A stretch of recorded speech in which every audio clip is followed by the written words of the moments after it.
प्रिय छात्रों, आज हम आपके सामने करंट अफेयर्स की क्लास में रायसीना डायलॉग के संबंध में प्रस्तुत करने जा रहे हैं, जो कि अभी हाल फिलहाल का एक तरीके से करंट अफेयर्स के रूप में आया है। तो आप लोग हेडिंग बना लीजिए, रायसीना डायलॉग। ये रायसीना डायलॉग है क्या?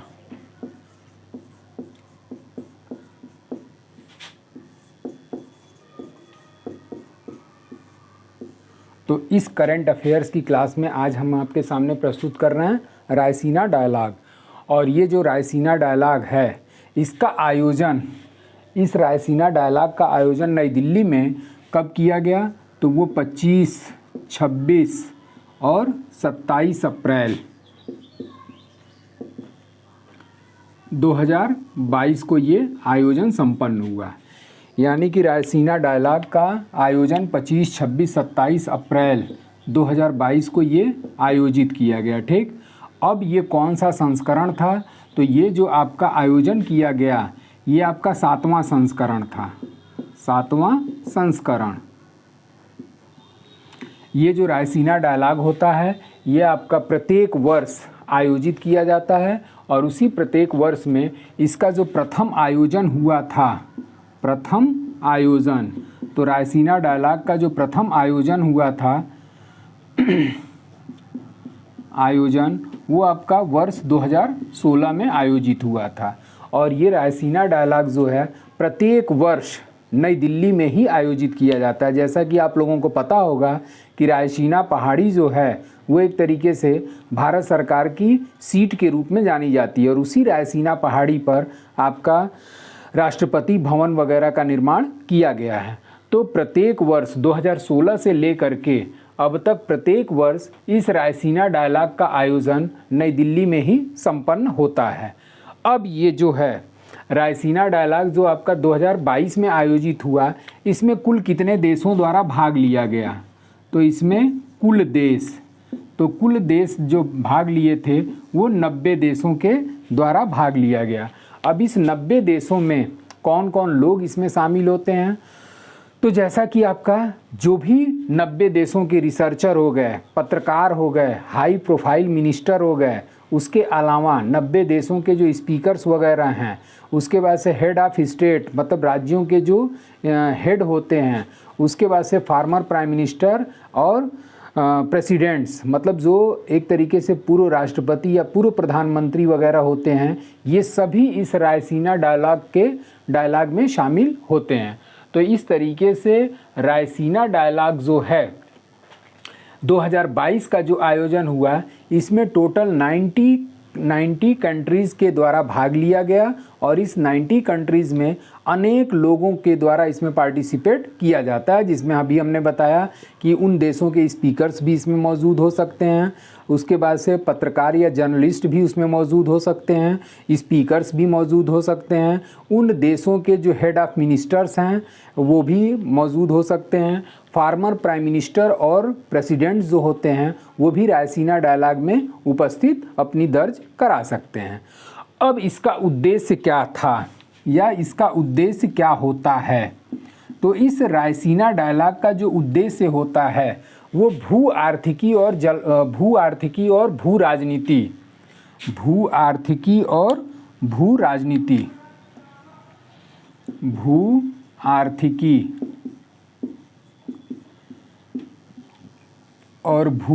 राजनीति के संबंध में क्या करना होता है? चर्चा परिचर्चा करनी होती है। भू आर्थिकी का मतलब ग्लोबल इकोनॉमिक को लेकर के और भू राजनीति का मतलब ग्लोबल पॉलिटी के रूप में को लेकर के इस रायसीना डायलॉग में इन 90 देशों के जो भी आपके कैंडिडेट होते हैं वो आपस में इसके संबंध में चर्चा परिचर्चा करते हैं।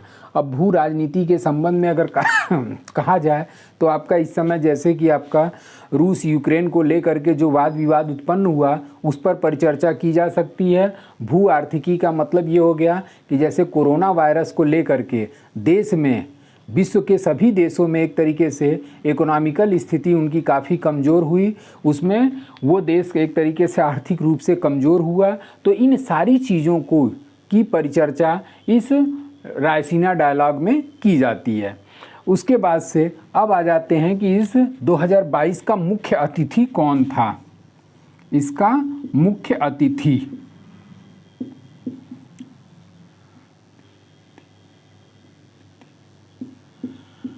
तो इसका जो मुख्य अतिथि थे वो आपके नरेंद्र मोदी, इसके मुख्य अतिथि के रूप में जो थे वो आपके कौन थे? नरेंद्र मोदी। नरेंद्र मोदी। इसके अलावा यूरोपीय आयोग के अध्यक्ष, यूरोपीय आयोग की अध्यक्ष थी, यूरोपीय आयोग की अध्यक्ष, और यूरोपीय आयोग की जो अध्यक्ष थी वो उर्सुला बान डेर, नाम थोड़ा कठिन है, इसको नोट कर लीजिएगा, उर्सुला बान डेर, उर्सुला बान डेर लेएन। अभी एक नाम, एक शब्द और छूटा है और वो है आपका उर्सुला बान डेर लेएन। तो इस तरीके से जो आपका 7वां रायसीना डायलॉग का जो 7वां संस्करण का आयोजन किया गया उसमें 2 लोग मुख्य अतिथि के रूप में थे। एक थे आपके भारतीय प्रधानमंत्री नरेंद्र मोदी और दूसरे में आपके शामिल थे यूरोपीय आयोग की जो अध्यक्ष हैं, ये महिला के रूप में हैं, तो यूरोपीय आयोग की अध्यक्षा उर्सुला बान डेर लेन मुख्य अतिथि के रूप में शामिल हुए।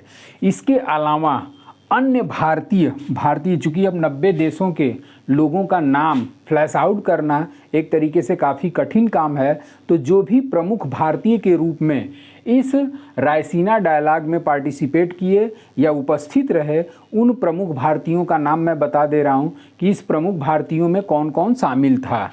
तो शामिल प्रमुख भारतीय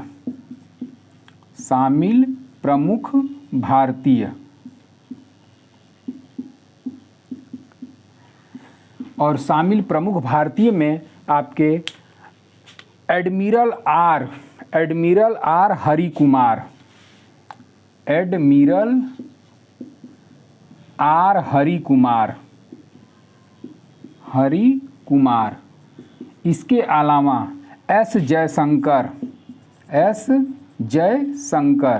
और ये एस जयशंकर किस पद पर कार्यरत हैं? तो एस जयशंकर जो थे वो विदेश मंत्री के रूप में कार्यरत थे। तो ये एस जयशंकर भी इस रायसीना डायलॉग में उपस्थित हुए। इसके अलावा अमिताभ कांत,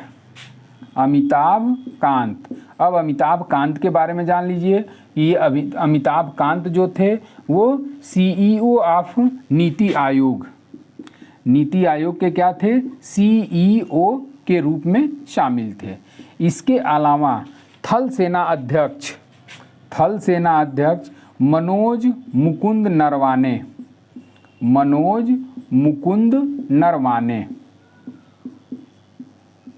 ये भी आपके इस रायसीना डायलॉग 2022 में उपस्थित थे।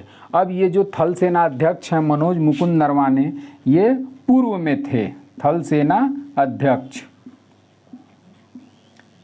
अध्यक्ष ये क्या थे? पूर्व में। अभी हाल फिलहाल में 27 तारीख तक की घटना का मैं चर्चा कर रहा हूं, और अभी हाल फिलहाल में आपका 30 अप्रैल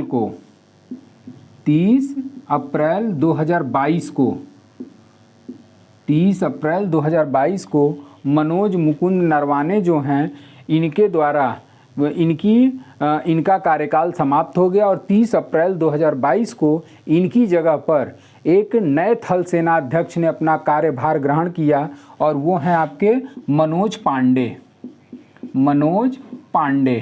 और इसी मनोज पांडे के द्वारा 29वें थल सेना अध्यक्ष के रूप में कार्यभार ग्रहण किया गया। 29वें थल सेना अध्यक्ष। तो एक तरीके से आपका इसी पॉइंट में आपका एक करंट और कंप्लीट हो जाता है कि जो मनोज मुकुंद नरवाने थल सेना अध्यक्ष थे वो भी आपके रायसीना डायलॉग 2022 में पार्टिसिपेट किए थे या उपस्थित हुए थे। और ये 30 अप्रैल 2022 को मनोज मुकुंद नरवाने रिटायर हो गए और इनकी जगह पे 29वें थल सेना अध्यक्ष के रूप में कौन शामिल हुआ? तो वो हुए हैं मनोज पांडे। तो इस बात का ख्याल रखिएगा कि वर्तमान में थल सेना अध्यक्ष 30 अप्रैल 2022 को मनोज पांडे को नियुक्त किया गया, और इनका क्रम कौन सा है? तो इनका क्रम आपका 29वां हो जाता है। तो इस तरीके से ये प्रमुख भारतीय में एस जयशंकर, अमिताभ कांत, मनोज मुकुंद नरवाने लोग शामिल थे। अब आते हैं हम लोग कि इस 2022 का थीम क्या था। थीम वगैरह आप लोग ज़रूर देख लिया करिए, कोई भी सम्मेलन वगैरह होता है तो उस सम्मेलन का कुछ ना कुछ अपना ऑब्जेक्ट या थीम होता है। तो उसी तरीके से 2022 का जो थीम था वो था टेरा नोवा इम्पैसियन। रायसीना डायलॉग 2022 का थीम।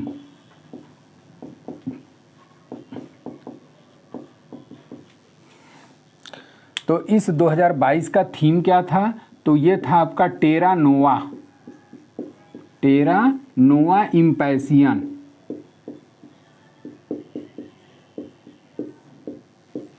टेरा नोवा इम्पैसियन, इम्पैसन्ड, इसको इंग्लिश में ही लिख देते हैं इम्पैसन्ड। इसके अलावा इम्परेल्ड।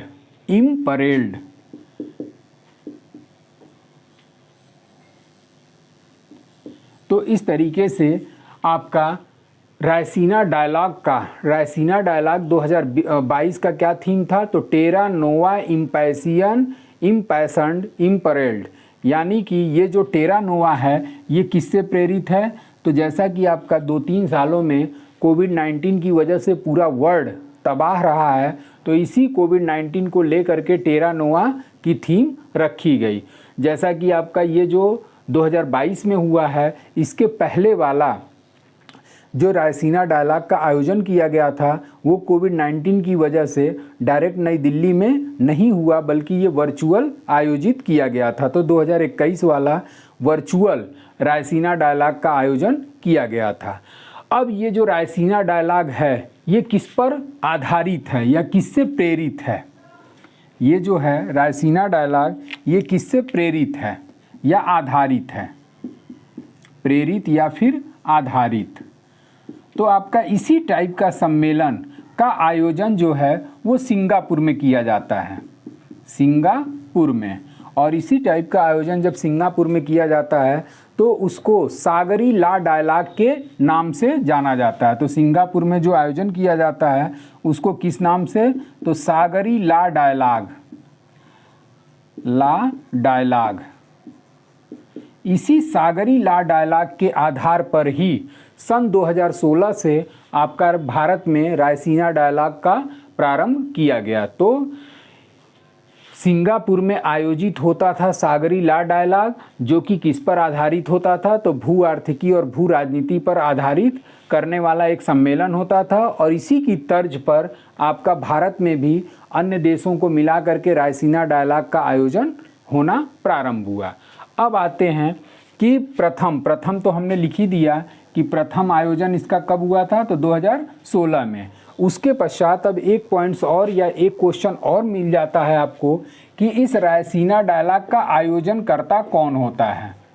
आयोजन करता। तो ये जो रायसीना डायलॉग का आयोजन करता होता है वो है ऑब्जर्वर रिसर्च फाउंडेशन। भारत की एक संस्था है और उस संस्था का क्या नाम है? Observer research foundation.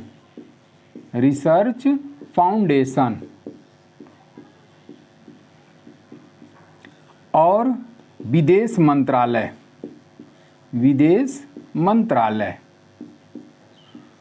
तो इस तरीके से ये दोनों मिल करके ऑब्जर्वर रिसर्च फाउंडेशन और आपके भारत का जो विदेश मंत्रालय है, ये दोनों मिल करके रायसीना डायलॉग का आयोजन प्रत्येक वर्ष नई दिल्ली में करते हैं। एक बार फिर से मैं आपको पूरा रिपीट कर देता हूँ कि ये जो रायसीना डायलॉग है, इस रायसीना डायलॉग का आयोजन आपका राष्ट्रपति भवन, चूँकि राष्ट्रपति भवन जो है वो आपका रायसीना पहाड़ी पर स्थित है, तो इस कारण से चूँकि राष्ट्रपति आपका जो होता है वो भारत का राष्ट्राध्यक्ष होता है।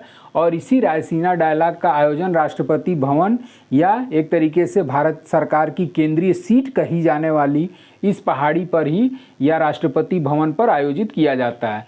और ये रायसीना डायलॉग 2022 का जो क्रम था वो कौन सा था? आपका 7वां संस्करण के रूप में आयोजित किया गया था। इस रायसीना डायलॉग का आयोजन सन 2016 में किया गया और उस समय आपकी जो विदेश मंत्री थी वो कौन थी, वो सुषमा स्वराज थी। अब जा कर के इसमें रायसीना डायलॉग में भाग लेने वाले कुल देशों की संख्या कितनी थी, 90 थी। और इस रायसीना डायलॉग का जो प्रमुख उद्देश्य होता है वो भू आर्थिकी और भू राजनीति पर विशेष तौर पर चर्चा करना इसका प्रमुख उद्देश्य होता है। इस 7वें संस्करण रायसीना डायलॉग के मुख्य अतिथि के रूप में भारतीय प्रधानमंत्री नरेंद्र मोदी और यूरोपीय आयोग की अध्यक्ष उर्सुला वान डोर लेयेन मुख्य अतिथि के रूप में शामिल हुए। इस रायसीना डायलॉग में जैसा कि हमने बताया था अभी कि 90 देशों के लोगों में स्पीकर शामिल होते हैं, फार्मर प्राइम मिनिस्टर या प्रेसिडेंट शामिल होते हैं, जर्नलिस्ट या पत्रकार वगैरह शामिल होते हैं। तो जितने भी देशों के प्रमुख योगदान रखने वाले व्यक्ति होते हैं, क्योंकि जर्नलिस्ट भी आपका एक तरीके से देश की अर्थव्यवस्था या देश के विकास में एक तरीके से विशेष योगदान रखता है। जो भी स्पीकर्स वगैरह होते हैं, पुराने या पूर्व प्रधानमंत्री या प्रेसिडेंट होते हैं, वो सभी इसमें क्या करते हैं, पार्टिसिपेट करते हैं। तो उसी तरीके से जो रायसीना डायलॉग 2022 का आयोजन किया गया, इसमें एस जयशंकर, अमिताभ कांत, मनोज मुकुंद नरवाने इत्यादि व्यक्ति इसमें भारत की ओर से पार्टिसिपेट किए थे। अब यहाँ पर आयोजन करता है, इस रायसीना डायलॉग का आयोजन प्रत्येक वर्ष होता है, जिसका आयोजन करने वाली संस्था है ऑब्जर्वर रिसर्च फाउंडेशन, और आपके विदेश मंत्रालय के संयुक्त रूप से इसकी मेज़बानी या आयोजन कराया जाता है। तो आपका ये रायसीना डायलॉग करंट अफेयर्स के रूप में कंप्लीट हुआ, जिससे 8-10 क्वेश्चन बनने की संभावना है, और उस 8-10 क्वेश्चन की पूरी डिटेल हमने इस वीडियो में प्रोवाइड करा दिया। अब आज के लिए बस इतना ही। Thank you so much.